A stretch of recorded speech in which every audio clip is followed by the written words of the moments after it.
Hello. Hey, baby, you party? You sure looking mighty fine. Love those big round eyes.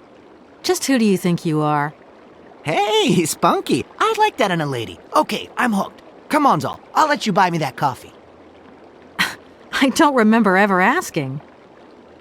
Hey, don't play hard to get. I know you like it big time. Listen, kid. Go back home and play with your toy cars and forget you ever saw me.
Good day to you, gentlemen.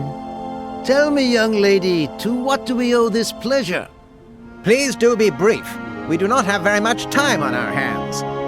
As rectors of this university, we have serious matters to attend to and our time is precious. I have heard you wish to meet the owner of the train that is currently in your station. May I know the reason for your summons? We are surprised that your train has not yet left, miss. The situation is most regrettable. The rules do clearly state that trains are meant to come and go and not remain stationary at a platform. Trains should first stop, then subsequently leave. That is the rule. We agree then, dear colleagues, that what we're dealing with is deviant behavior. This matter really is cause for concern. It's a clockwork train, you see? So it needs winding up again. Unfortunately, there is no equipment in the station to do this. A clockwork train? That's strange. How very quaint. You mean it's some sort of mechanical toy? You are causing a hindrance to us, miss. I am very hopeful that I will find what I need along the wall. The wall? Miss, that really is not a suitable place for you to go. Especially for a young lady.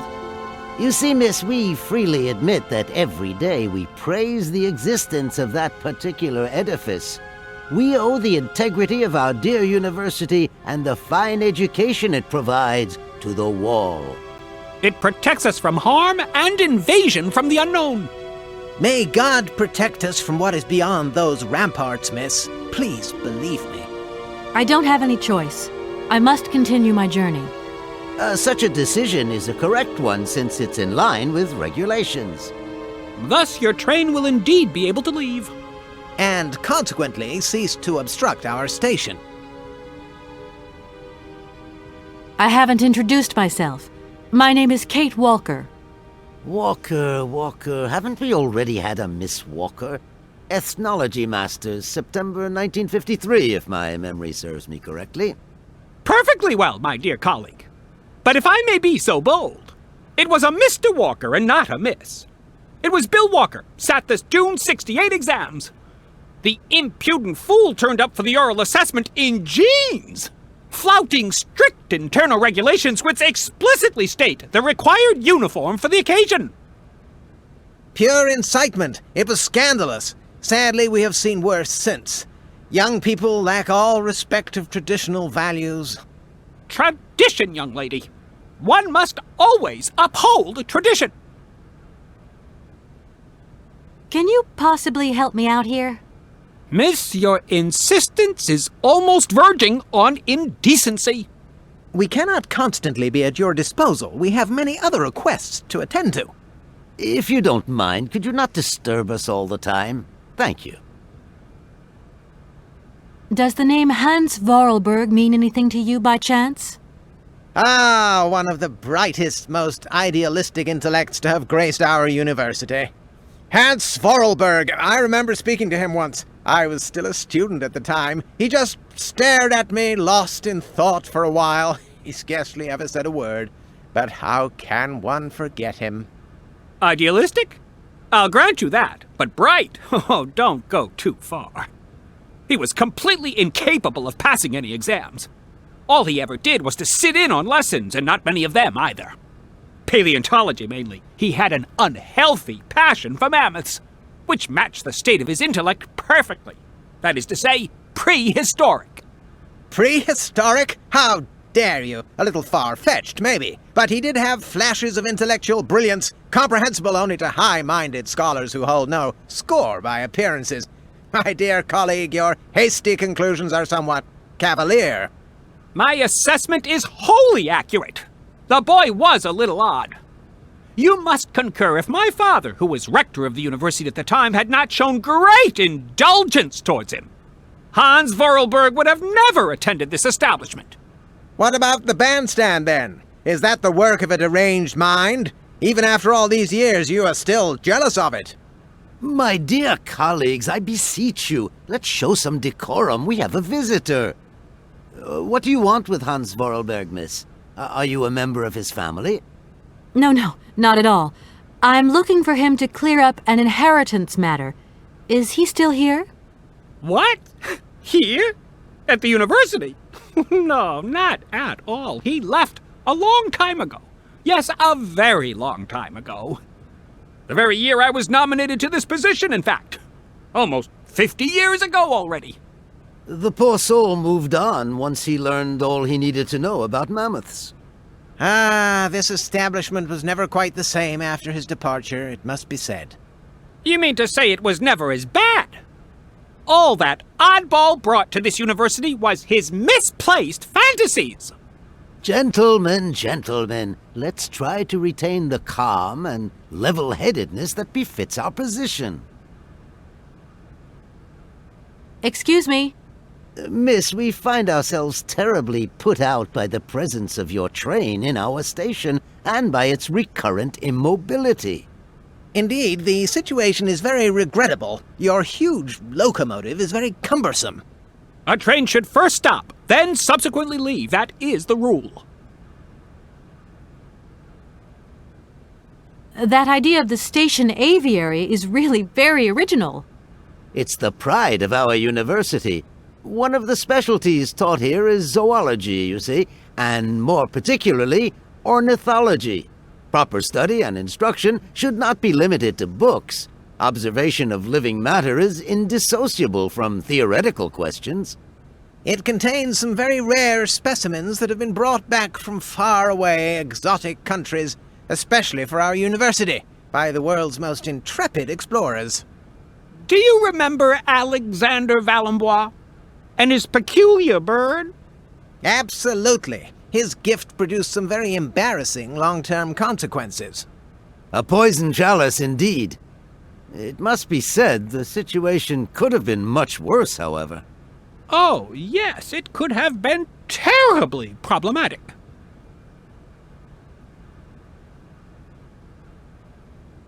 You see, I didn't actually intend to stop here, but the springs of my train gave up, you see? No, not really. You mean to say you're not a student? You have arrived a little late in the term, miss. Enrollment for this year has already terminated. But as rectors of this university, and therefore representatives of its highest authority, we could bend the rules a little, if you like. You don't understand. I'm a lawyer from New York, or rather Valladolid more precisely.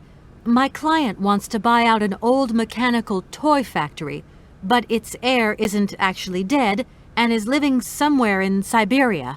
I've got to get to him to sign the sales contract. You see? Not really. This is a most peculiar tale. A kerfuffle of the highest order. We have an excellent law school, if you should ever change your mind. Here we are, busy chatting, and look at the clock. It's tea time. Already? My word, doesn't time fly by? Thank you for a charming visit, miss. And thank you, gentlemen.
Excuse me. Sir, please, just a moment. Yes, what is it? I'm not deaf, you know. I am sorry to disturb you in your work, sir, but... This young Mammothus primigenius is barely 40,000 years old. Fantastic, wouldn't you say, miss? Yes. Probably. What do you mean, probably? I don't know. You don't know? Oh, you don't know, I see. What can I do for you, my dear child? To tell you the truth, I don't know very much about mammoths, and I'm not here as a student. In fact, I'm a lawyer. It's all right, nobody's perfect. All the same, the study of the Pleistocene period is fascinating. I'm sure it is, but I'm sorry to say my current mission is totally monopolizing my time. Another time, maybe. Ah, that's what they all say. But anyway, let me present myself. I'm Cornelius Ponce, Emeritus Professor and Lecturer at the University of Barrockstadt. I'm proud to say that I'm head of the Department of Paleozoology at our university. Kate Walker. Pleased to meet you.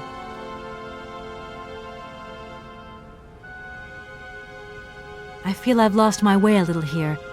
I could really do with your help. Oh, my dear child, you've chosen your moment. I absolutely must finish off my lecture for this afternoon. It's a lecture about mammoths? Oh, yes and no. More specifically, it is about their migration. Do excuse me, I need to concentrate. Arriving in Barrockstadt is an amazing experience. I've never seen such a station. You came by train? Yes, in a kind of clockwork train with a spring mechanism that winds down. Regularly. You mean you drive a train? Young ladies of today never cease to amaze me. Oh, no, I'm not the engineer. The train's engineer is actually an automaton. I am sorry, all this probably sounds very strange. A clockwork train, driven by an automaton. I once knew a man long ago who could have invented such a train. It was he who designed the bandstand in the main square. To think that he was even capable of creating such a gadget. He was astounding, a true genius. But oddly, at the same time, he was also almost a child. It was as if his mental and physical evolution had definitively halted at the age of 10. Can you believe that? Yes. I think I can believe that. At least I'm beginning to. My train stopped in a peculiar aviary. It's very odd. A lot of bird species seem to seek harbor there. Ornithology is far from being my favorite subject, but I must concede that the station is the pride of the university.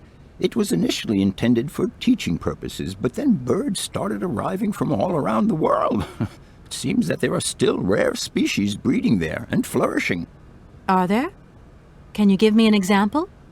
I have been told about a kind of bird with peculiar habits. Let's see now, the Amazon cuckoo, that's right. But, I'm so foolish, I can't remember what was so special about it. Just that its behavior is very peculiar. The Amazon? Where's the Ammer Zone? What is the Ammer Zone? I'm sorry, my dear, but one cannot learn everything in a lifetime. Specialization is the key to real knowledge. Why don't you pay a visit to our library? Thank you very much.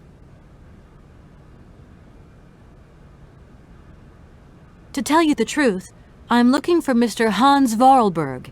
He's the sole heir of a very unusual factory. My company is in charge of negotiations for the takeover of this factory. At last word, he was living in Syberia, so as soon as my train is ready, I'll be continuing my journey eastwards. Syberia. Ah, Syberia. But what was it you said again? Said what? You mentioned a name. The person you are looking for. Vorarlberg. Hans Vorarlberg. Do you know him? Hans Vorarlberg. How could I forget him? Such an extraordinary fellow. So inventive. We shared a passion for mammoths, you know, and we bonded over this passion. Without it, I confess, I would have had little to do with an odd, ageless retard like Hans. At the time, we were both students. Well, sort of. Put it this way. Hans had special permission to attend paleontology lectures. You see, he didn't really have the necessary qualifications. In exchange, Hans did a few odd jobs around the university. Your Hans Vorarlberg sounds uncannily like the one I'm looking for. I'm not sure, my dear. Hans was above all questions of money and business. Just to imagine him running a factory, perish the thought. Can you tell me a little bit more about him? He was always a mystery to me. He never said very much, and never quite seemed to grasp what you said to him. He expressed himself instead through his incredible mechanical contraptions. His inventions, I admit, have been much appreciated by the university. The few times we really did talk, it was about his strange interest for mammoths and a doll. Some sort of doll that obsessed him. A doll, you say? Yes, he kept talking about it. One day he described it to me. A sort of children's toy. A miniature mammoth mounted by a mout. It appears he found it in a cave not far from his home. The event all sounds very dramatic. His account was slightly confused, but it awoke a great interest in me. What do you mean? To my knowledge, there was only one tribe who made figurines featuring a mout, and that tribe is the Yukols. They live in the farthest reaches of Syberia, and for them, the dolls constituted a sacred object, illustrating one of their central legends. How such a doll made the journey from the frozen Siberian north to a cave in the French Alps is a mystery to me. Even today, it is beyond my comprehension. Have you considered that Hans Vorarlberg was maybe making it up? You said yourself he didn't seem to have all his mental facilities intact.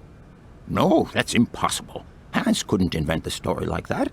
The doll is a sacred part of the Syberia legend. He described it to me in exact detail. Syberia itself is a chimera that paleontologists of the world are very fond of pursuing. Please do excuse my persistence, Professor, but did Hans Vorarlberg ever talk about his childhood? About Valladolid and his sister, Anna? No, not that I recall. Pity. When I think of Hans, I'm always reminded of a mysterious mammoth doll he would talk about so often. A small effigy of a mammoth made of hide and mounted with its own miniature mout. How come he was so lucky? Why have I not seen this? I'll leave you in peace. I hope I haven't disturbed you too much. Sorry? No, not at all, my dear child.